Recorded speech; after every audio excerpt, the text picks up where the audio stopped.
नमस्कार साथियों। दून पाठशाला में आप सभी का बहुत बहुत स्वागत है। और आज का जो पहला सवाल वो आपके सामने है। पहला सवाल कह रहा है कि 1922 में निम्नलिखित में से किसके द्वारा ये उद्गार व्यक्त किया गया कि भारतीय संविधान भारतीयों की इच्छा अनुसार होगा। तो 1922 में महात्मा गांधी के द्वारा ये उद्गार व्यक्त किया गया था कि जो भारतीय संविधान जो होगा इसको निर्माण आपके भारतीयों की इच्छा अनुसार होना चाहिए। इस वजह से जो ये ऑप्शन होगा ये आपका सही आंसर होगा।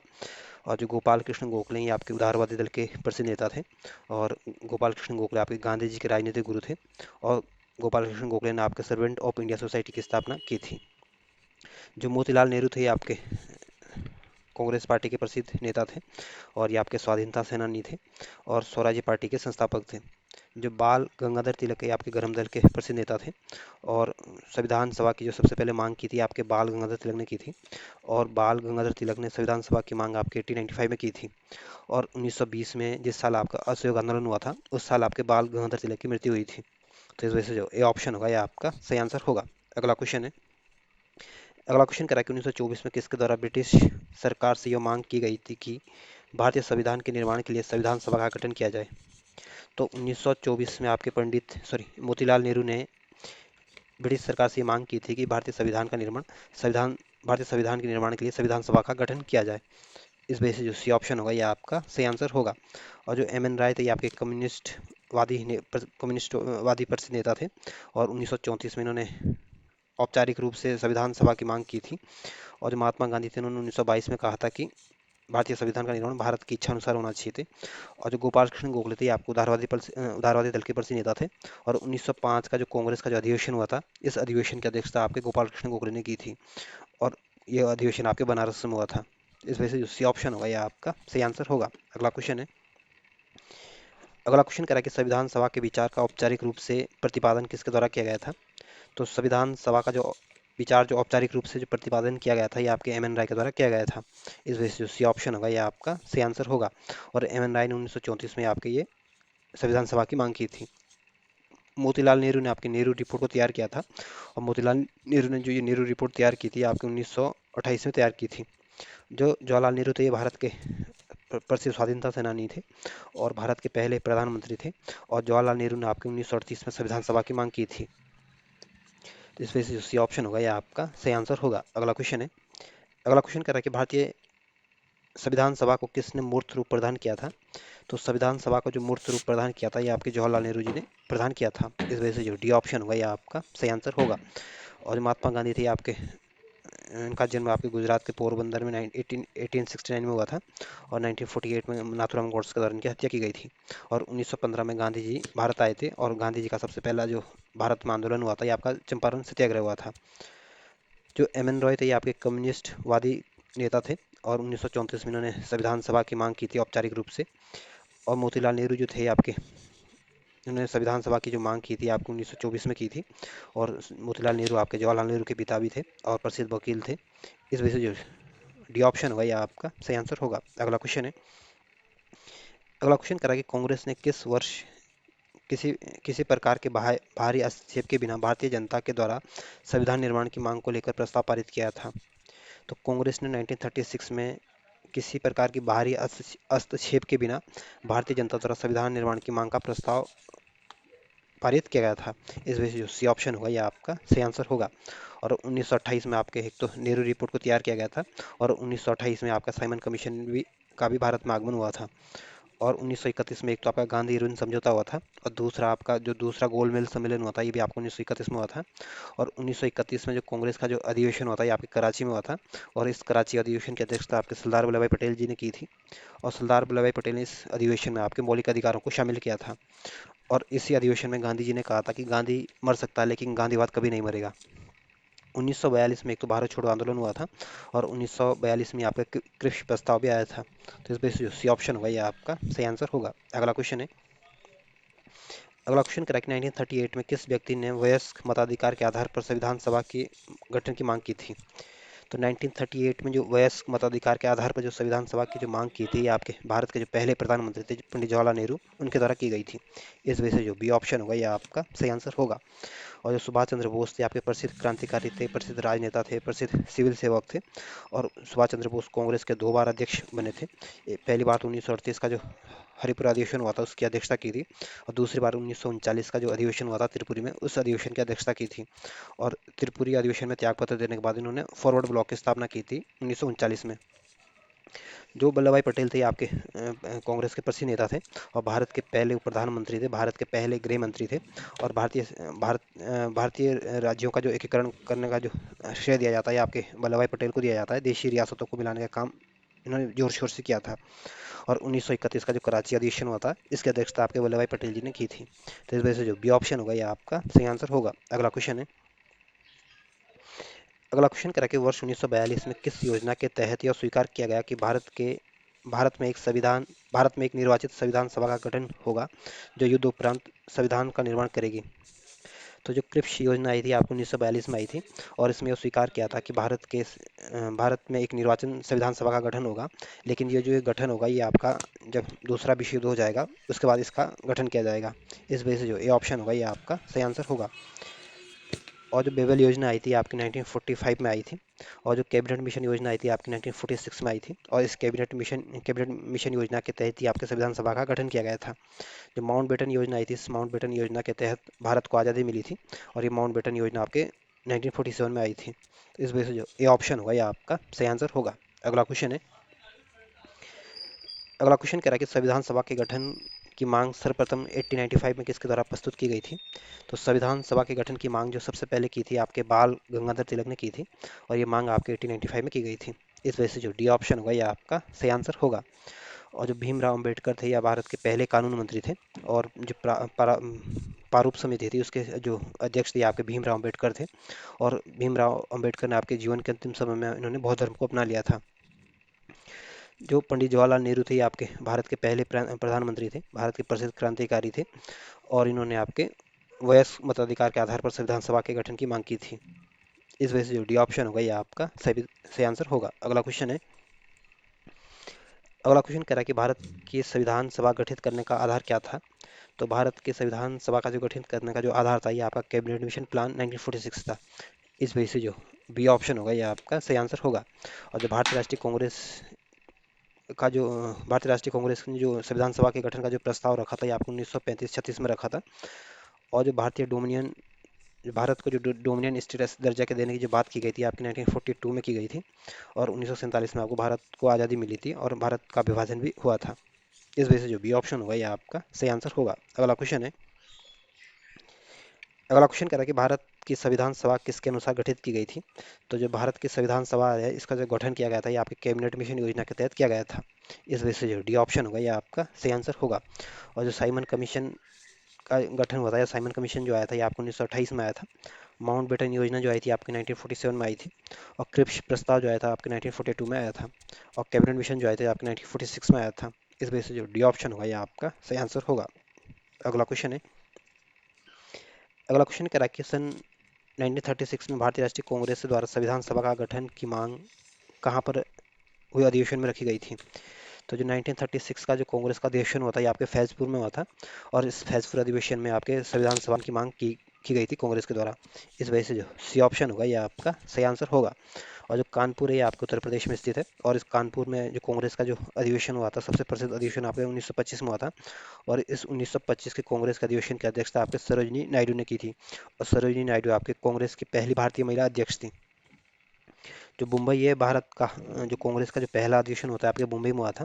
और मुंबई वर्तमान में आपके महाराष्ट्र की राजधानी है। और मुंबई में आपके नाबार्ड का मुख्यालय भी आपका मुंबई में है। आरबीआई का मुख्यालय भी आपका मुंबई में है। सेबी का मुख्यालय भी आपका मुंबई में है। और भारत की वित्तीय राजधानी भी आपके मुंबई को कहा जाता है। जो लाहौर है ये आपके यहाँ पे कांग्रेस का जो सबसे प्रसिद्ध अधिवेशन हुआ था ये आपके 1929 का अधिवेशन हुआ था। और 1929 के अधिवेशन की अध्यक्षता आपके भारत के पहले प्रधानमंत्री पंडित जवाहरलाल नेहरू के द्वारा की गई थी। और इस लाहौर अधिवेशन में आपके पूर्ण स्वराज्य के संकल्प को पारित किया गया था। तो इसमें जो सी ऑप्शन होगा ये आपका सही आंसर होगा। अगला क्वेश्चन है। अगला क्वेश्चन कह रहा है कि कैबिनेट मिशन योजना के अनुसार संविधान सभा में कुल कितने सदस्य होते थे। तो संविधान सभा कैबिनेट मिशन योजना के अनुसार जो संविधान सभा में जो कुल सदस्य थे ये आपके 389 सदस्य थे। इस वजह से जो ए ऑप्शन होगा ये आपका सही आंसर होगा। अगला क्वेश्चन है। अगला क्वेश्चन कह रहा है कि प्रस्तावित मूल संविधान के कुल सदस्यों का विभाजन किस प्रकार होना निश्चित हुआ था? तो जो प्रस्तावित मूल संविधान में जो कुल सदस्यों का जो विभाजन था, इसमें आपके ब्रिटिश प्रांतों के लिए तो 292 सीटें दी गई थी और देशी रियासतों के लिए 93 सीटें दी गई थी। अब मुख्य कमिश्नरी क्षेत्रों के लिए 4 सीटें दी गई थी। तो इस तरह से इसका विभाजन किया गया था। इस वजह से जो डी ऑप्शन होगा ये आपका सही आंसर होगा, क्योंकि सारे ऑप्शन ठीक दिए गए हैं। अगला क्वेश्चन है, अगला क्वेश्चन कह रहा है कि संविधान सभा में विभिन्न प्रांतों के लिए 292 सदस्यों का निर्वाचन होना था। इनमें से कांग्रेस के कितने प्रतिनिधि तो निर्वाचित होकर आए थे? तो संविधान सभा के जो प्रांतों से जो प्रांतों के लिए जो सीटें दी गई थी, आपके 292 सीटें दी गई थी और 292 सीटों पर जो निर्वाचन हुआ था, इसमें जो कांग्रेस को जो प्रतिनिधित्व जो जीत के आए थे, आपके 208 सदस्य जीत के आए थे। इस वजह से जो बी ऑप्शन होगा यह आपका सही आंसर होगा। अगला क्वेश्चन है, अगला क्वेश्चन करा कि पुनर्गठन के फलस्वरूप वर्ष 1947 में संविधान सभा के सदस्यों की संख्या कितनी रह गई है? तो जो पुनर्गठन के बाद जो संविधान सभा का जो गठन किया गया था 1947 में, इसमें जो इनके सदस्यों की जो संख्या थी घटकर आपके 299 रह गई थी। इस वजह से जो बी ऑप्शन होगा यह आपका सही आंसर होगा। अगला क्वेश्चन है, अगला क्वेश्चन कह रहा है कि संविधान सभा में देशी रियासतों के लिए कितने प्रतिनिधि थे?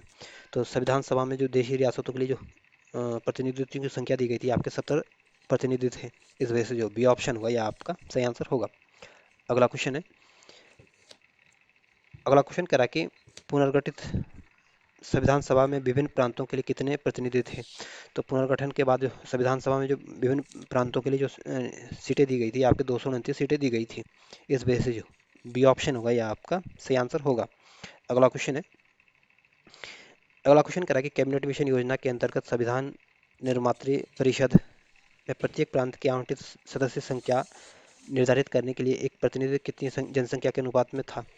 तो कैबिनेट मिशन जो कैबिनेट मिशन योजना आई थी आपकी 1946 में आई थी, और इसके तहत एक सीट के पीछे आप 10 लाख जनसंख्या पर एक सीट डिसाइड की गई थी। इस वजह से जो बी ऑप्शन होगा यह आपका सही आंसर होगा। अगला क्वेश्चन है, अगला क्वेश्चन कह रहा है कि संविधान सभा के सदस्यों को निम्न में से किन के प्रत्यक्ष रूप से निर्वाचित किया गया था? तो जो संविधान सभा के जो सदस्य थे, इनका जो प्रत्यक्ष रूप से जो निर्वाचन किया गया था, ये आपके प्रांतों की विधानसभा से किया गया था। इस वजह से जो ए ऑप्शन होगा यह आपका सही आंसर होगा। अगला क्वेश्चन है, अगला क्वेश्चन करा कि संविधान सभा में किस प्रांत के प्रतिनिधित्व सबसे अधिक थे? तो संविधान सभा में जो सबसे अधिक जो प्रतिनिधित्व थे, ये आपके संयुक्त प्रांत से थे। इस वजह से जो डी ऑप्शन होगा यह आपका सही आंसर होगा। और जो बंगाल है, ये आपका भारत का एक तटीय राज्य है और बंगाल की राजधानी है आपकी कलकत्ता है। और जो चेन्नई है आपके तमिलनाडु की राजधानी है, और मुंबई आपके महाराष्ट्र की राजधानी है और भारत की वित्तीय राजधानी है। नाबार्ड का मुख्यालय है, आरबीआई का मुख्यालय है, यहीं पे स्थित है। और डी ऑप्शन आपका सही आंसर है। अगला क्वेश्चन है, अगला क्वेश्चन कह रहा है कि संविधान सभा में किस देशी रियासत के प्रतिनिधित्व ने किस देशी रियासत ने के प्रतिनिधि ने भाग नहीं लिया था? तो जो संविधान सभा में आपके जूनागढ़ के रियासत ने भी संविधान सभा में भाग लिया था। कश्मीर के देशी रियासत ने भी संविधान सभा में भाग लिया था। मैसूर के रियासत में भाग लिया था, लेकिन हैदराबाद की रियासत ने संविधान सभा में भाग नहीं लिया था।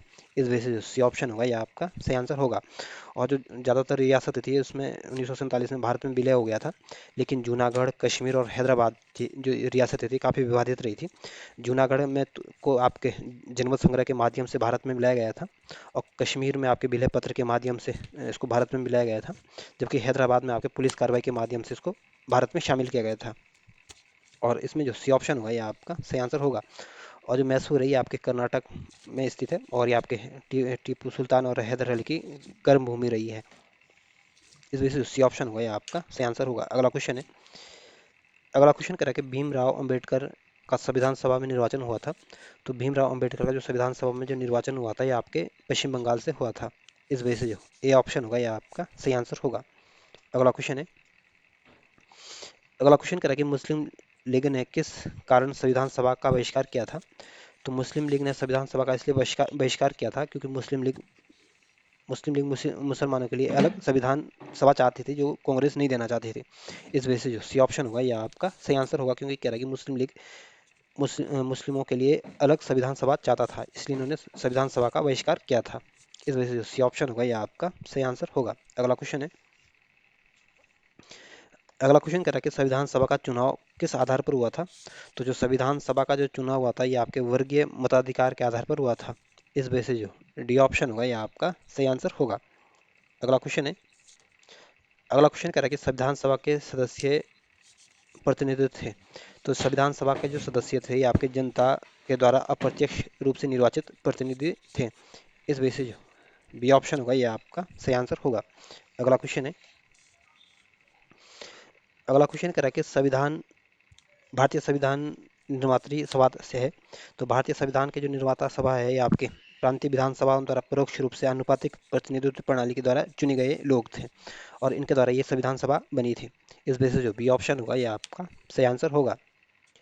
अगला क्वेश्चन है, अगला क्वेश्चन करा कि भारतीय संविधान को किसने बनाया था। तो जो भारत की जो संविधान सभा है या भारत की संविधान है इसको आपके भारतीय संविधान सभा के द्वारा इसको बनाया गया था। तो ध्यान रखना कि संविधान सभा को किसने बनाया था, तो संविधान सभा ने बनाया था, ना कि आपके भारतीय संसद ने। इस वजह से जो ए ऑप्शन होगा ये आपका सही आंसर होगा। अगला क्वेश्चन है,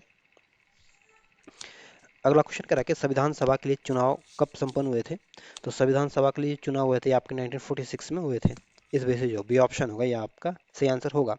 और 1945 में आपके दूसरे विश्व युद्ध की समाप्ति हुई थी और 1945 में आपके जापान ने आत्मसमर्पण कर दिया था और 1945 में आपके हिरोशिमा और नागासाकी के ऊपर बम गिराए गए थे और 1945 में आपके बेबल योजना भी आई थी। 1947 में आपके भारत को आज़ादी मिली थी और 1948 में आपके महात्मा गांधी की हत्या की गई थी और 1948 में हैदराबाद में आपके पुलिस कार्रवाई के माध्यम से हैदराबाद को भारत में मिला लिया गया था। इस वजह से जो बी ऑप्शन होगा यह आपका सही आंसर होगा। अगला क्वेश्चन है, अगला क्वेश्चन करा कि भारतीय संविधान सभा की स्थापना कब हुई थी।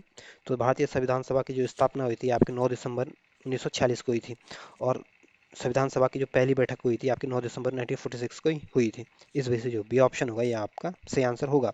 और 26 नवंबर 1949 को या 26 नवंबर 1949 को आपके संविधान सभा को अडॉप्ट किया गया था। इस वजह से जो बी ऑप्शन होगा ये आपका सही आंसर होगा। अगला क्वेश्चन है, अगला क्वेश्चन कह रहा है कि संविधान सभा का प्रथम अधिवेशन कहाँ हुआ था। तो जो संविधान सभा का जो पहला अधिवेशन हुआ था ये आपके 9 दिसंबर 1946 को हुआ था और यह अधिवेशन आपके दिल्ली में हुआ था और इस अधिवेशन की अध्यक्षता आपके सच्चिदानंद सिन्हा जी ने की थी। इस वजह से जो डी ऑप्शन होगा ये आपका सही आंसर होगा। और जो मुंबई है आपके महाराष्ट्र में स्थित है और ये आपके महाराष्ट्र की राजधानी है।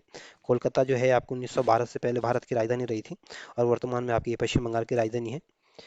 और लाहौर में आपके कांग्रेस का जो सबसे फेमस अधिवेशन हुआ था ये आपके 1929 वाला अधिवेशन था। और डी ऑप्शन आपका सही आंसर होगा। अगला क्वेश्चन है, अगला क्वेश्चन करा कि संविधान सभा का उद्घाटन अधिवेशन की अध्यक्षता किसने की थी। तो जो संविधान सभा का जब उद्घाटन हुआ था उस अधिवेशन की जो अध्यक्षता की थी आपके सच्चिदानंद सिन्हा जी ने की थी। इस वजह से जो बी ऑप्शन होगा ये आपका सही आंसर होगा। और सच्चिदानंद सिन्हा आपके संविधान सभा के अस्थायी अध्यक्ष भी थे। जो भीमराव अम्बेडकर थे ये भारत के पहले कानून मंत्री थे और सी राजगोपालचारी जो थे आज़ाद भारत के प्रथम भारतीय गवर्नर जनरल थे और जवाहरलाल नेहरू भारत के पहले विदेश मंत्री, पहले प्रधानमंत्री थे। इस वजह से जो बी ऑप्शन होगा ये आपका सही आंसर होगा। अगला क्वेश्चन है, अगला क्वेश्चन कह रहा है कि संविधान सभा का पहला सत्र हुआ था। तो संविधान सभा का जो पहला सत्र हुआ था ये आपके 9 दिसंबर 1946 से शुरू हुआ था। इस वजह से जो सी ऑप्शन होगा ये आपका सही आंसर होगा। अगला क्वेश्चन है, अगला क्वेश्चन कह रहा है कि संविधान सभा के अस्थायी अध्यक्ष कौन थे। तो संविधान सभा के जो अस्थायी अध्यक्ष थे ये आपके सच्चिदानंद सिन्हा थे। इस वजह से जो सी ऑप्शन होगा ये आपका सही आंसर होगा। और जो भीमराव अंबेडकर थे ये आपके आज़ाद भारत के पहले कानून मंत्री थे और आपके भारतीय संविधान के मुख्य वास्तुकार थे और ये आपके जो प्रारूप समिति के अध्यक्ष भी आपके भीमराव अंबेडकर थे और भारत के पहले कानून मंत्री थे, ध्यान रखना। और जो डॉक्टर राजेंद्र प्रसाद है यह भारत के पहले राष्ट्रपति थे और डॉक्टर राजेंद्र प्रसाद 2 बार राष्ट्रपति के पद को उन्होंने सुशोभित किया था और डॉक्टर राजेंद्र प्रसाद आपके संविधान सभा के स्थायी अध्यक्ष भी थे। जो के एम मुंशी थे ये आपके संविधान सभा के सदस्य थे और के एम मुंशी आपके प्रारूप समिति के सदस्य भी थे। इस वजह से जो सी ऑप्शन होगा ये आपका सही आंसर होगा। अगला क्वेश्चन है, अगला क्वेश्चन कह रहा है कि संविधान सभा के स्थायी अध्यक्ष कौन थे। तो संविधान सभा के जो स्थायी अध्यक्ष थे आपके भारत के जो पहले राष्ट्रपति थे डॉक्टर राजेंद्र प्रसाद, ये आपके स्थायी अध्यक्ष थे संविधान सभा के। इस वजह से जो सी ऑप्शन होगा ये आपका सही आंसर होगा। और जो बी एन राव थे ये आपके सिविल सेवक थे और बी एन राव आपके संविधान सभा के संवैधानिक सलाहकार भी थे।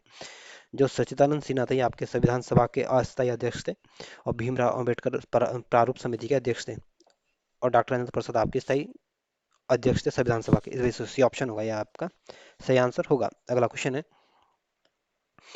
अगला क्वेश्चन कह रहा है कि 11 दिसंबर 1946 को किसे संविधान सभा का स्थायी अध्यक्ष चुना गया था? तो 11 दिसंबर 1946 को आपके स्थायी अध्यक्ष चुना गया था, आपके डॉक्टर राजेंद्र प्रसाद को चुना गया था। इस वजह से जो बी ऑप्शन होगा यह आपका सही आंसर होगा। और जो के एम मुंशी थे ये आपके प्रारूप समिति के सदस्य थे, और जो पंडित जवाहरलाल नेहरू थे ये आपके कार्यकारिणी परिषद के उपाध्यक्ष थे, और ये आपके अंतरिम गवर्नमेंट के कार्यकारी परिषद के उपाध्यक्ष थे, और भीमराव अम्बेडकर आपके कानून मंत्री थे। जिस वजह से बी ऑप्शन होगा, यह आपका सही आंसर होगा। अगला क्वेश्चन है, अगला क्वेश्चन कह रहा है कि संविधान सभा के संवैधानिक सलाहकार कौन थे? तो संविधान सभा के जो संवैधानिक सलाहकार थे ये आपके वेनेगल नरसिंह राव थे। इस वजह से जो डी ऑप्शन होगा यह आपका सही आंसर होगा। और जो शरद शरद चंद्र बोस थे ये आपके संविधान सभा के सदस्य थे। रफ़ी अहमद किदवई भी आपके संविधान सभा के सदस्य थे। के एम मुंशी भी आपके संविधान सभा के सदस्य थे, और प्रारूप समिति के सदस्य थे। इस वजह से जो डी ऑप्शन होगा यह आपका सही आंसर होगा। अगला क्वेश्चन है, अगला क्वेश्चन कह रहा है कि संविधान सभा के चुने हुए स्थायी अध्यक्ष कौन थे? तो संविधान सभा के चुने हुए जो स्थायी अध्यक्ष थे ये आपके भारत के पहले जो राष्ट्रपति थे डॉक्टर राजेंद्र प्रसाद, ये आपके स्थायी अध्यक्ष थे। इस वजह से जो सी ऑप्शन होगा यह आपका सही आंसर होगा। और जो सच्चिदानंद सिन्हा थे ये आपके अस्थायी अध्यक्ष थे। जो एस राधाकृष्णन थे ये भारत के पहले सभापति थे, और भारत के पहले उपराष्ट्रपति थे, और दूसरे नंबर के आपके राष्ट्रपति थे। इस वजह से जो सी ऑप्शन होगा यह आपका सही आंसर होगा। अगला क्वेश्चन है, अगला क्वेश्चन करा कि निम्नलिखित में से कौन संविधान सभा का सदस्य नहीं था? तो जो के एम मुंशी थे ये आपके संविधान सभा के सदस्य थे। एन गोपाल स्वामी अयंगर भी आपके संविधान सभा के सदस्य थे। टी टी कृष्णाचार्य भी आपके संविधान सभा के सदस्य थे। लेकिन एच एच वेग जो है ये आपके संविधान सभा के सदस्य नहीं थे। इस वजह से जो सी ऑप्शन होगा यह आपका सही आंसर होगा। अगला क्वेश्चन है, अगला क्वेश्चन करा कि संविधान के विभिन्न पहलुओं के अध्ययन हेतु संविधान सभा में कितनी समितियों का नियुक्त की गई थी? तो संविधान सभा में आपके विभिन्न पहलुओं को अध्ययन करने के लिए संविधान सभा ने आपके 13 कमेटियों का गठन किया था, या 13 कमेटियां नियुक्त की गई थी। इस वजह से जो सी ऑप्शन होगा यह आपका सही आंसर होगा। अगला क्वेश्चन है, अगला क्वेश्चन कह रहा है कि संविधान सभा का की प्रारूप समिति की नियुक्ति कब की गई थी? तो जो संविधान सभा के जो प्रारूप समिति की जो नियुक्ति की गई थी आपके 29 अगस्त 1947 में की गई थी। इस वजह से जो सी ऑप्शन होगा यह आपका सही आंसर होगा। और इस प्रारूप समिति में कुल 7 सदस्य थे, और जिसके अध्यक्ष आपके भीमराव अंबेडकर थे। अगला क्वेश्चन है, अगला क्वेश्चन कह रहा है कि संविधान सभा की प्रारूप समिति के अध्यक्ष कौन थे? तो जो संविधान सभा की जो प्रारूप समिति थी इसके जो अध्यक्ष थे आपके भीमराव अंबेडकर थे। इस वजह से जो सी ऑप्शन होगा यह आपका सही आंसर होगा। और जो डॉक्टर राजेंद्र प्रसाद थे ये आपके अंतरिम जो सरकार थी इसमें संचालन समिति के अध्यक्ष थे, आपके राष्ट्रीय ध्वज समिति के अध्यक्ष थे, और प्रक्रिया नियम समिति के अध्यक्ष थे। और जो पंडित जवाहरलाल नेहरू थे ये आपके संघीय संघीय संविधान समिति के अध्यक्ष थे, और संघ शक्ति समिति के भी अध्यक्ष थे। और पुरुषोत्तम दास टंडन जो थे ये आपके कांग्रेस के प्रसिद्ध नेता थे, और 1950 में जो कांग्रेस का जो अधिवेशन हुआ था इसके अध्यक्षता आपके पुरुषोत्तम दास टंडन के द्वारा की गई थी, और ये अधिवेशन आपके नासिक में हुआ था। तो जो सी ऑप्शन होगा यह आपका सही आंसर होगा। अगला क्वेश्चन है, अगला क्वेश्चन कह रहा है कि प्रारूप समिति के संविधान सभा की प्रारूप समिति में सदस्यों की संख्या कितनी थी? तो जो प्रारूप समिति का जो गठन किया गया था आपके 29 अगस्त 1947 में किया गया था, और इसमें 7 सदस्य थे, और इसके जो अध्यक्ष थे आपके भीमराव अंबेडकर थे। इस वजह से जो बी ऑप्शन होगा यह आपका सही आंसर होगा। अगला क्वेश्चन है, अगला क्वेश्चन कह रहा है कि निम्नलिखित में से कौन भारतीय संविधान के प्रारूपण समिति के सदस्य नहीं था? तो जो संविधान सभा की जो ये प्रारूपण समिति थी इसमें 7 सदस्य थे, और ये आप सातों नाम है इसको याद कर लेना क्योंकि बहुत बार पूछ लेते हैं कि इस समिति का सदस्य कौन नहीं था। तो इसके जो जो गोपाल स्वामी अयंगर थे ये भी आपके प्रारूप समिति के सदस्य थे। भीमराव अंबेडकर तो इसके अध्यक्ष थे, और अलादि कृष्ण स्वामी अय्यर भी इसके सदस्य थे, लेकिन डॉक्टर राजेंद्र प्रसाद इसके सदस्य नहीं थे। इस वजह से जो डी ऑप्शन होगा यह आपका सही आंसर होगा। और इसमें ध्यान रखना कि 7 सदस्य थे। एक पहला नाम आपका भीमराव अंबेडकर जो इसका अध्यक्ष थे, फिर आपके Gopal Swami Iyengar, Alladi Krishna Swami Ayyar, K M Munshi, N Madhava Rao, D P Khaitan और सैयद मोहम्मद सादुल्ला थे। तो ये 7 नाम ध्यान रख लेना, इसमें से एक नाम और डाल देगा और ऑप्शन में आपसे पूछ लेगा। अगला क्वेश्चन है, अगला क्वेश्चन कह रहा है कि निम्नलिखित में से कौन प्रारूप समिति का सदस्य नहीं था। तो के एम मुंशी भी आपके प्रारूप समिति के सदस्य थे। मोहम्मद सादुल्ला सादुल्ला जो थे ये भी आपके सैयद मोहम्मद सादुल्ला भी आपके प्रारूप समिति के सदस्य थे। गोपाल स्वामी अयंगर भी आपके प्रारूप समिति के सदस्य थे। लेकिन जवाहरलाल नेहरू आपके प्रारूप समिति के सदस्य नहीं थे। इस वजह से जो ए ऑप्शन होगा ये आपका सही आंसर होगा। और फिर एक बार फिर बता देता हूँ सातों के नाम। भीमराव अंबेडकर तो इसके अध्यक्ष थे। गोपाल स्वामी अयंगर इसके सदस्य थे। अल्लादी कृष्ण स्वामी इसके सदस्य थे। के एम मुंशी भी इसके सदस्य थे। एन माधव राव इसके सदस्य थे। डीपी खेतान भी इसके सदस्य थे। और सैयद मोहम्मद सादुल्ला इसके सदस्य थे। तो ध्यान रखना, 7 नाम बहुत बार पूछेगा आपसे। अगला क्वेश्चन है, अगला क्वेश्चन कह रहा है कि संविधान सभा की प्रारूप समिति के समक्ष प्रस्ताव का प्रस्ताव किसने रखा था। तो संविधान की प्रारूप समिति के समक्ष जो प्रस्तावना का जो प्रस्ताव रखा था ये आपके पंडित जवाहरलाल नेहरू ने रखा था। इस वजह से जो डी ऑप्शन होगा ये आपका सही आंसर होगा। और जो भीमराव अंबेडकर थे ये आपके प्रारूप समिति के सदस्य अध्यक्ष थे और भारत के पहले कानून मंत्री थे और आपके संविधान सभा के वास्तविक शिल्पकार थे या मुख्य वास्तुकार थे। और जो बी एन राव थे ये आपके संवैधानिक सलाहकार थे और बी एन राव आपके सिविल सेवक थे। इस वजह से जो डी ऑप्शन होगा ये आपका सही आंसर होगा। अगला क्वेश्चन है, अगला क्वेश्चन कह रहा है कि संविधान सभा में सभी निर्णय किस आधार पर लिए जाते थे। तो संविधान सभा में जो निर्णय लिए जाते थे आपके सहमति से और समायोजना से लिए जाते थे, समायोजना से लिए जाते थे। इस वजह से जो डी ऑप्शन होगा ये आपका सही आंसर होगा। अगला क्वेश्चन है, अगला क्वेश्चन करा कि संविधान सभा में उद्देश्य प्रस्ताव किसने प्रस्तुत किया था। तो संविधान सभा में जो उद्देश्य प्रस्ताव प्रस्तुत किया था ये आपके भारत के पहले जो प्रधानमंत्री थे पंडित जवाहरलाल नेहरू उनके द्वारा प्रस्तुत किया गया था। इस वजह से जो सी ऑप्शन होगा ये आपका सही आंसर होगा। और सच्चिदानंद सिन्हा जो थे ये आपके संविधान सभा के सदस्य थे और संविधान सभा के अस्थायी अध्यक्ष थे। जो भीमराव अम्बेडकर थे ये आपके भारत के पहले कानून मंत्री थे, संविधान सभा के सदस्य थे, प्रारूप समिति के सदस्य थे। और जो आचार्य जे बी कृपलानी थे ये आपके प्रसिद्ध स्वाधीनता सेनानी थे, किसान मजदूर पार्टी के संस्थापक थे। और ये आपके जो जब भारत आज़ाद हुआ था तो उसमें कांग्रेस के अध्यक्ष थे। इस वजह से सी ऑप्शन होगा ये आपका सही आंसर होगा। अगला क्वेश्चन है, अगला क्वेश्चन कह रहा है कि भारतीय संविधान सभा की संघीय शक्ति समिति के अध्यक्ष कौन थे। तो भारतीय संविधान सभा की जो संघीय शक्ति समिति के जो अध्यक्ष थे ये आपके पंडित जवाहरलाल नेहरू थे। इस वजह से जो डी ऑप्शन होगा ये आपका सही आंसर होगा। और जो भीमराव अंबेडकर थे ये आपके प्रारूप समिति के अध्यक्ष थे। सरदार वल्लभ भाई पटेल जो थे ये आपके प्रांतीय संविधान कमेटी के अध्यक्ष थे।